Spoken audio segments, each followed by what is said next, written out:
Councilmember Manfredi? Here. Councilmember Smith? Here. Councilmember Wade? Here. Vice Mayor Chapados? Here. Mayor Price? Here. Mr. Mayor, we have a quorum. Great, thank you very much. Item 3.1, the mayor and council shall review items on the regular city council meeting agenda. Council, questions, concerns, issues? Yes, Councilmember Smith. Thank you, Mayor. I would like to pull from the consent agenda item 9.8 and 9.10. 9.8 and 9.10. And I'm fine talking about it during a regular session. Okay. Thanks.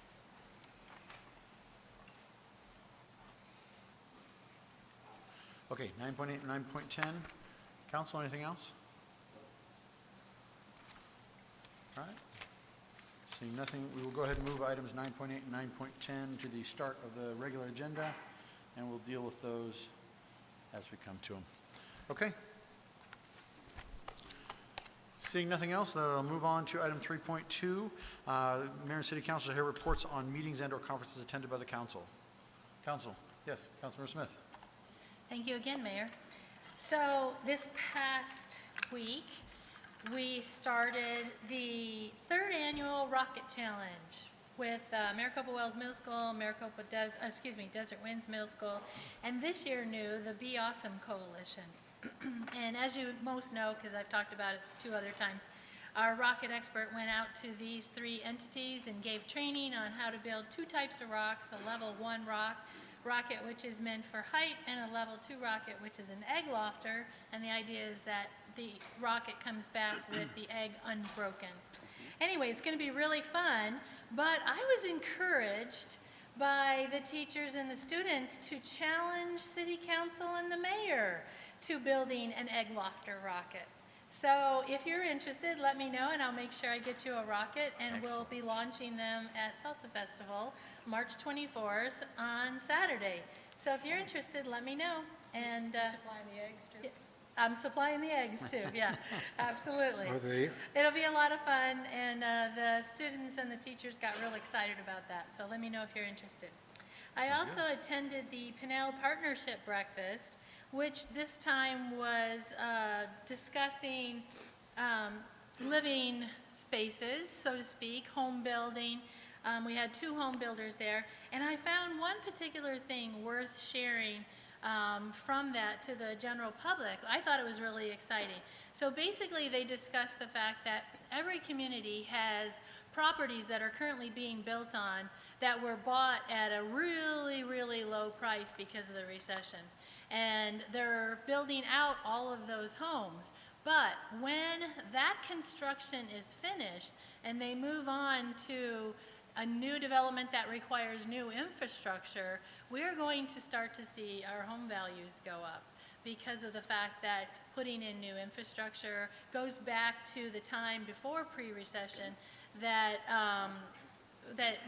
it costs more money to put in that infrastructure, and so therefore the cost of the homes go up. I found that to be very exciting for the city of Maricopa, knowing that that's to come and that we're near the end of building out homes on the properties that were part of the recession. So I just wanted to share that. And last but not least, the Copa Film Festival, I went to the middle school presentations and the high school presentations, and I found them very fascinating, and I was really impressed by what our middle school students can do in regards to creating a film. But overall, the film festival itself I thought was very exciting for Maricopa. I believe it's grown. I can't wait to hear the statistics from Shelley Gillespie to see how well it was attended this year. But I found it to be very exciting and something that's really cool for the city of Maricopa. Thank you, Mayor. Thank you very much, Councilmember. Vice Mayor. Thanks, Mayor.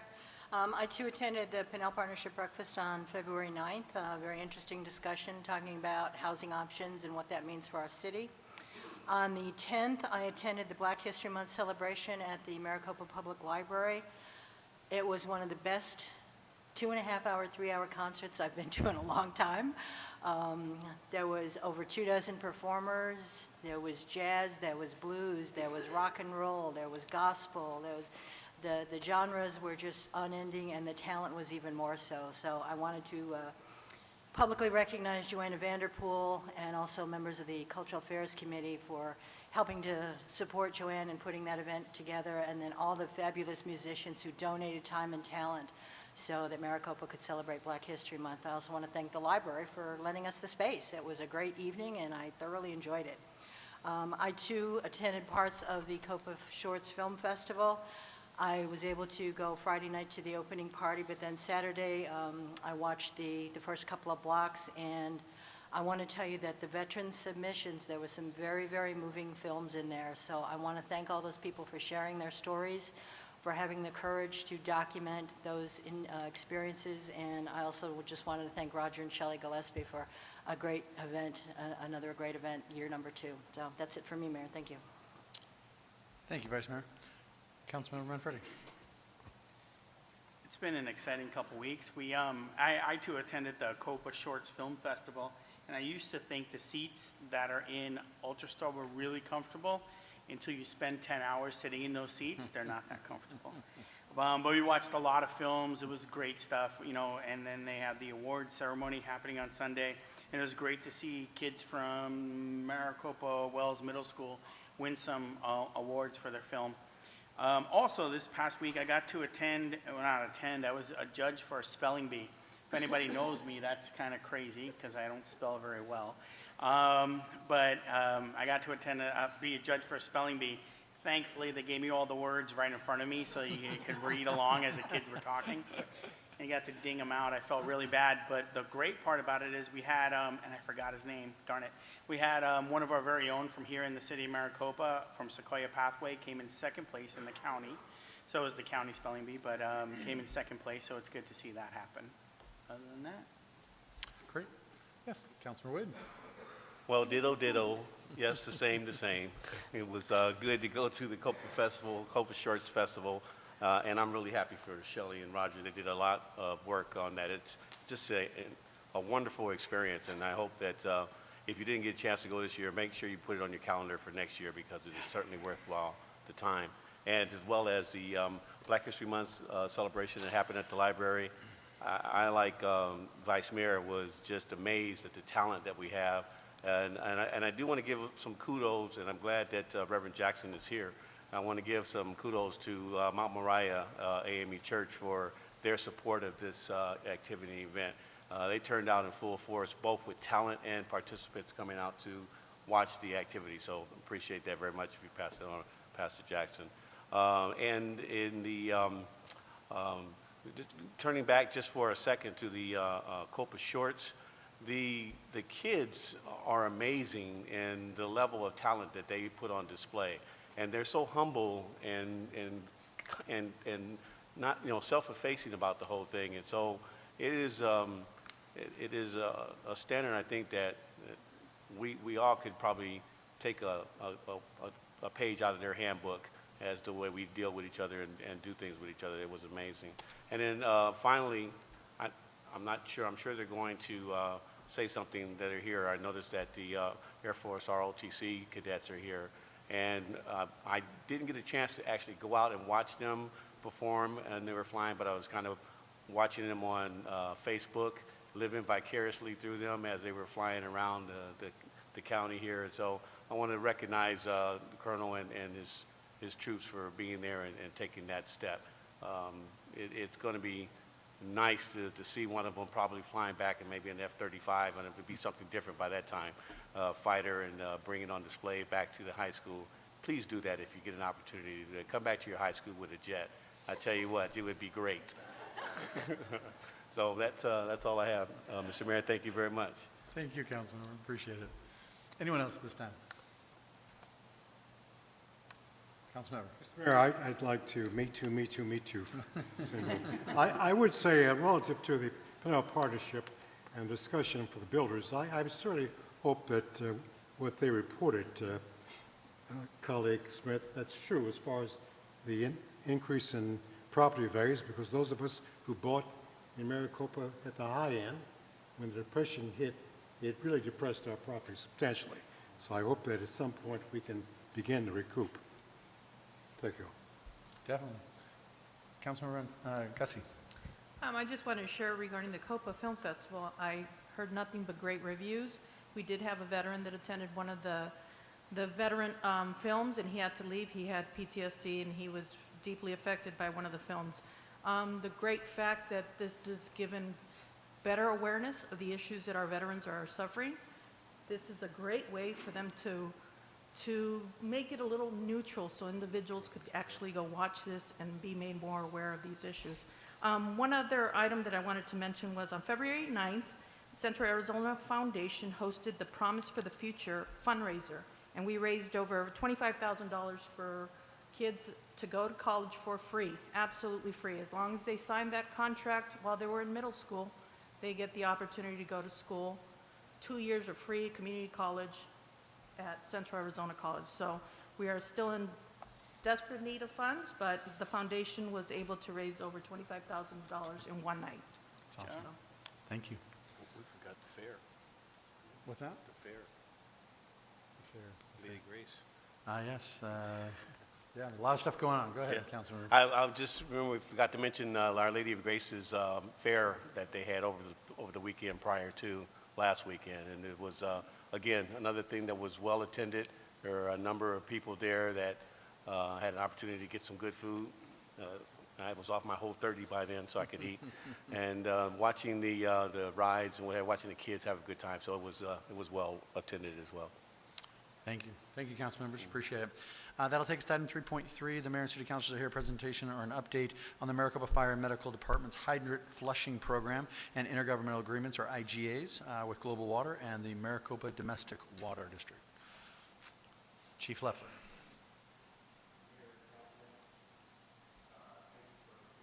That button's not on. No. Chief, that button's still not on. No. There we go. Thank you, Storm. Since I've been here, we have struggled with establishing an effective flushing system for the hydrants to check their workability and such. As of late, we have made significant progress, and I have Assistant Chief John Storm here to go over the details of what we've accomplished. Perfect. Thank you. Thank you, Leffler. Mayor and Council, just here to update you on the IGA. Prior to last year, we did have agreements with, obviously, with the two private water companies that serve water here in Maricopa, like Domestic and Global Water. Prior to last year, they were kind of informal handshake agreements.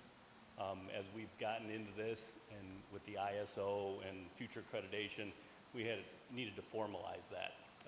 Not to mention that they're a private entity and we're a public organization, so we had to fine tune some things. So basically, some of the importance of why we need to flush the hydrants.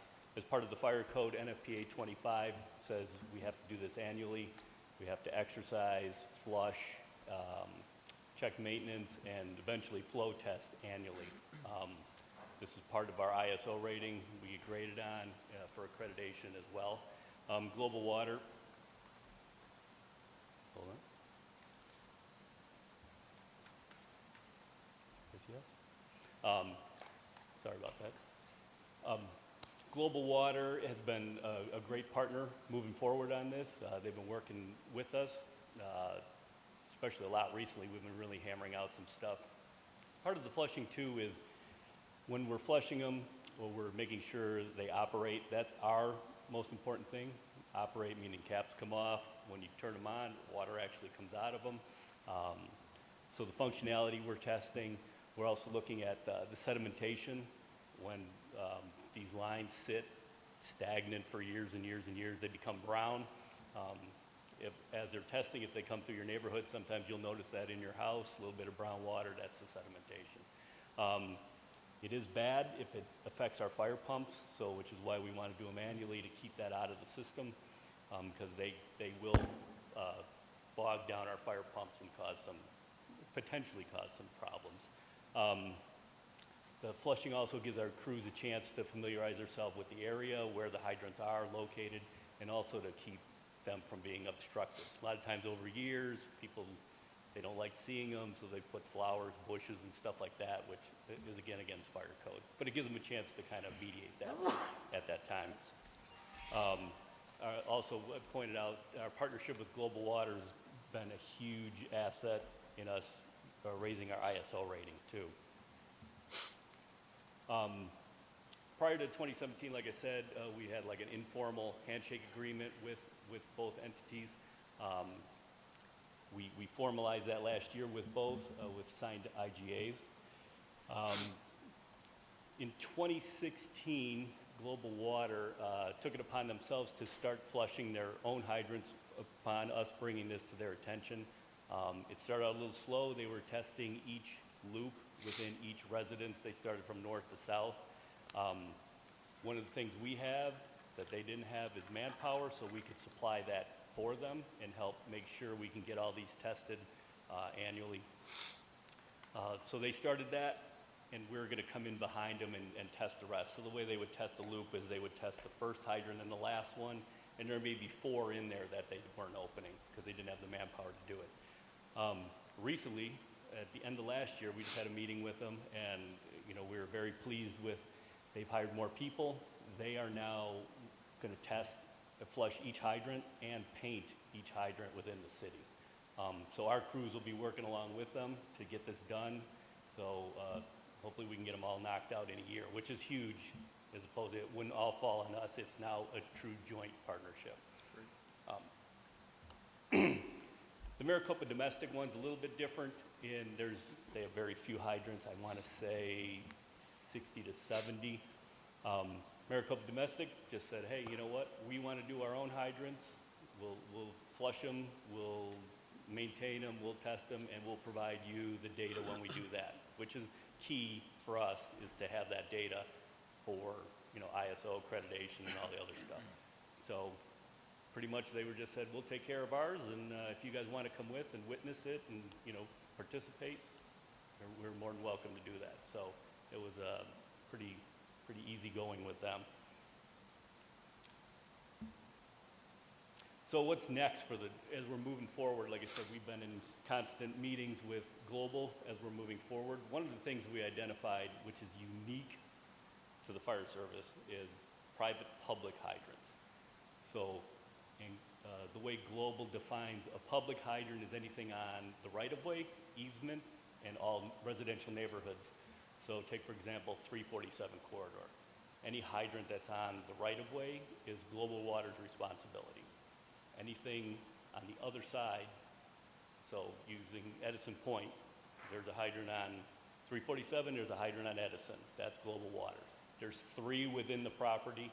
That would be the responsibility of the occupant. So one of the things we've been kind of hammering out, because this is unique, private per fire code is what would be VW or the high school, which would have their own water supply, their own pump, their own separate system. Theirs is a little different. Theirs is based on responsibility. One of the ways to identify them is backflow preventers, which are 2 big pipes. Sometimes you'll see them. Some of the schools have them, churches, 2 big pipes that come out of the ground. That's to keep from the system contaminating theirs. So anything on the other side of that is their responsibility. So our question to them was, do these people who maintains those? And the answer was, they thought that it was the owners, occupant, landlord, whatever. So we've entered into a joint plan with them. We actually just got a draft letter it's a Global Water Maricopa Fire Department letter to all the identified individual companies and stuff that state it's their responsibility to maintain these based on the fire code. Global Water has agreed to paint them a different color, so we be able to separate what's what, which will be helpful to our guys going in. Part of the thing we're going to do once we get these letters out and the occupants, business owners and stuff now know it's their responsibility, we're going to actually offer to maintain those, flush them for them annually. There's we're guessing about 50 to 60. So once we do that, we'll work with them about keeping that annually. Like I said, we would just as soon do it, then we know it's done, and we take the onus off of them.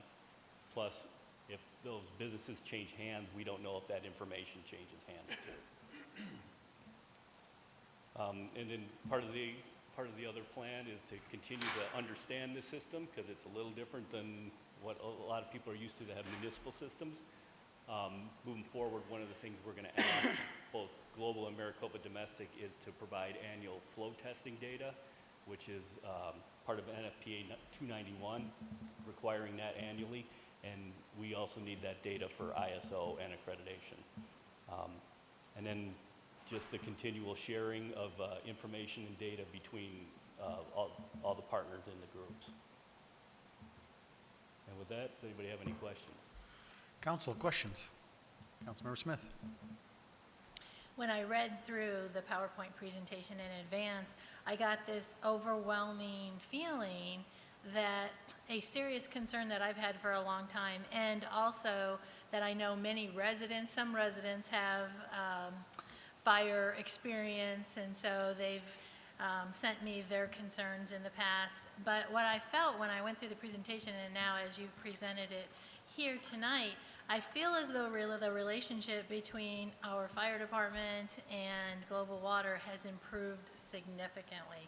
Am I picking up on that correctly? No, yes, it's been. I'm really excited about Yes. that. I saw John walk in, so thank you, John, very much. I really appreciate that, and I hope that as you continue to give us updates on this, that the residents that have concerns are definitely mitigated by this great, better relationship Yeah. and the things that you're doing. So No, and a thank you. huge thanks to John and all the work he's been doing on their part, and giving us the information when we need it and stuff like that. So he's been a huge help, him and his team.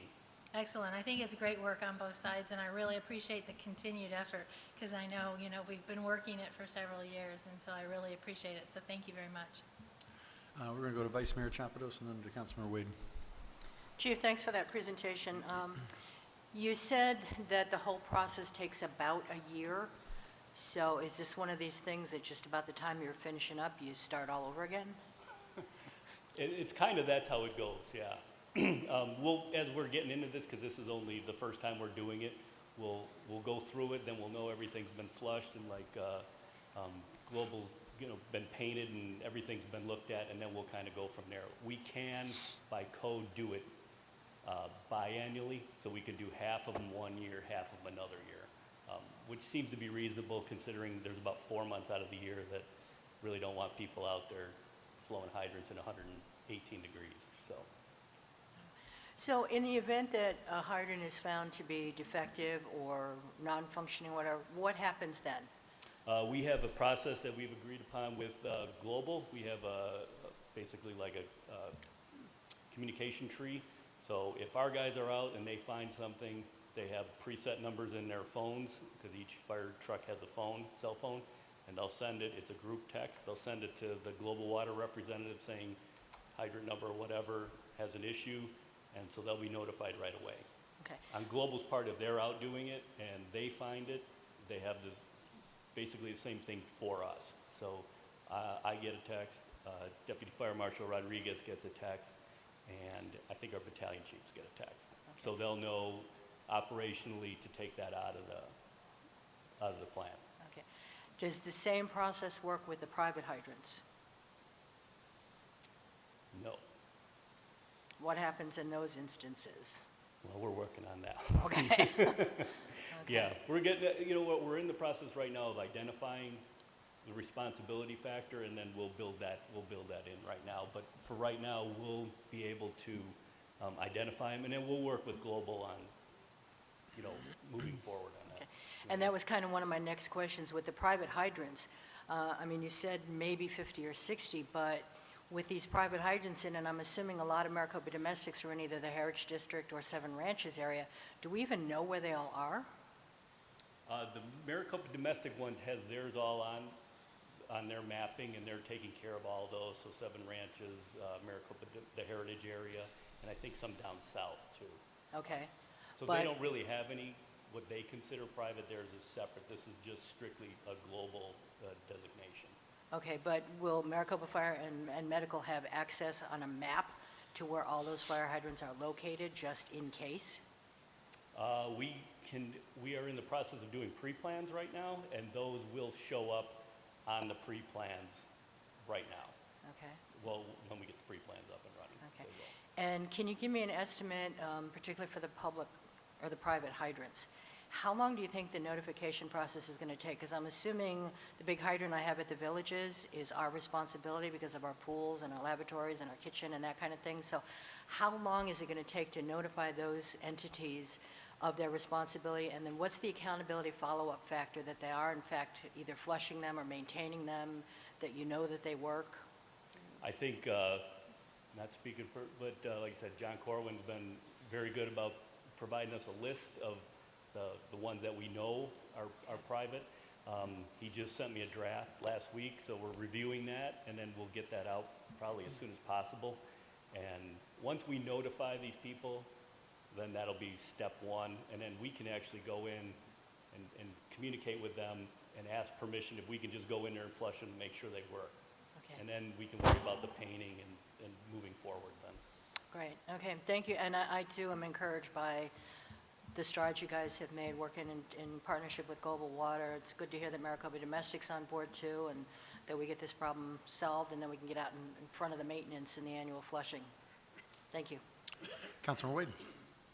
She actually asked one of my questions, but I do want to kind of chime in there as far as the relationship is concerned, and that Global and us are working together very well, and it carries over into other things. I think I mentioned once before that I had an issue or a concern, or a constituent had an issue or concern about access to Global Water and being able to get inside the door. And I got in contact with John, and he made sure that happened, that came about so that it would be ADA compliant. And so I think it's just a direct result of wanting to work together with each other and do the right thing, and that both of us coming to the table to do that. So I appreciate that. I want to acknowledge that, John. Thank you. Let's go to Councilmember Brown in order to Councilmember Smith. Chief, I have two questions. How many hydrants are currently in the system? We're 2,200? 2,200. 22. Okay. With the city growing like we are in anticipation of further growth east, and after the completion of the overpass further south of Achen, how do you begin to plan for placements and numbers? I know it's hard right now to anticipate, but we've estimated between probably 300,000 or more in the next 20 years or so.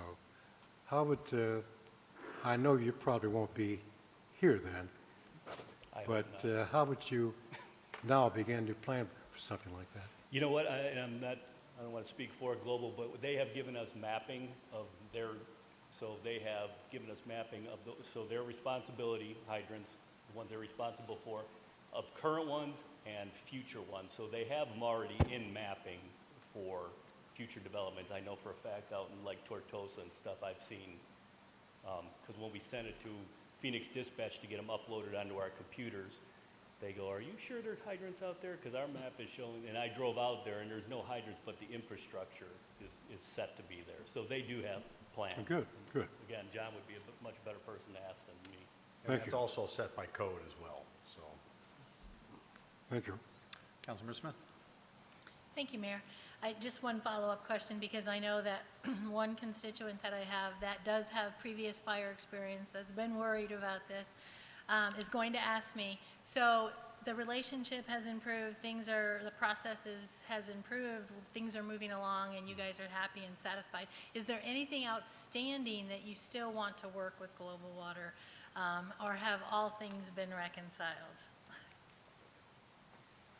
With respect to that question, the one area that I'm still concerned about is the private-public hydrants, the ones that are in the Fry's parking lot and the Bash's parking lot. There's about 50 or so of those.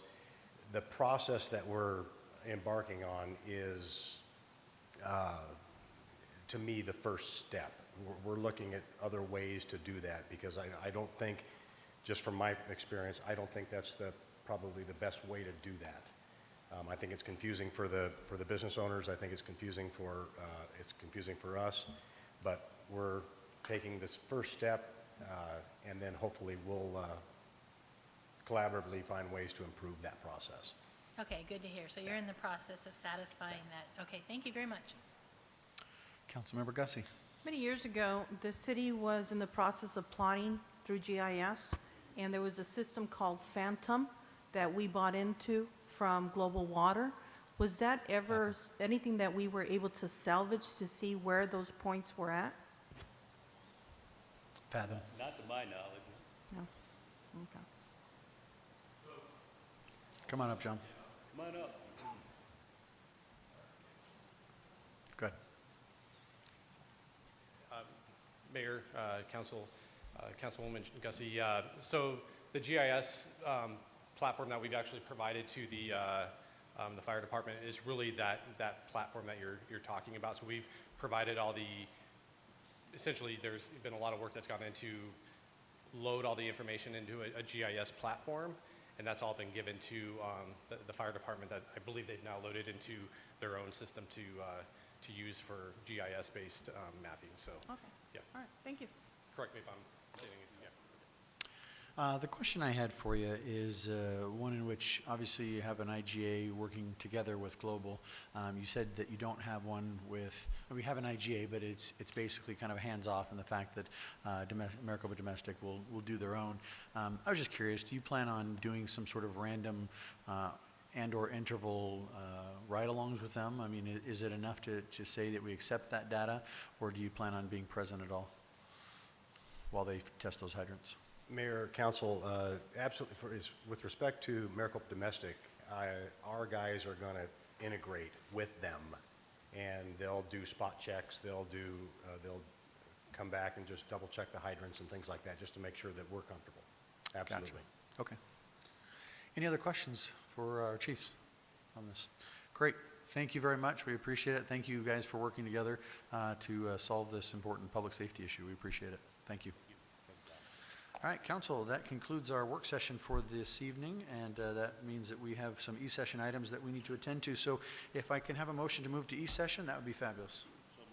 Have a motion and a second. Any further discussion on that item? Seeing none, all in favor say aye. Aye. Any opposed? The motion carries. We'll reconvene in about a half an hour.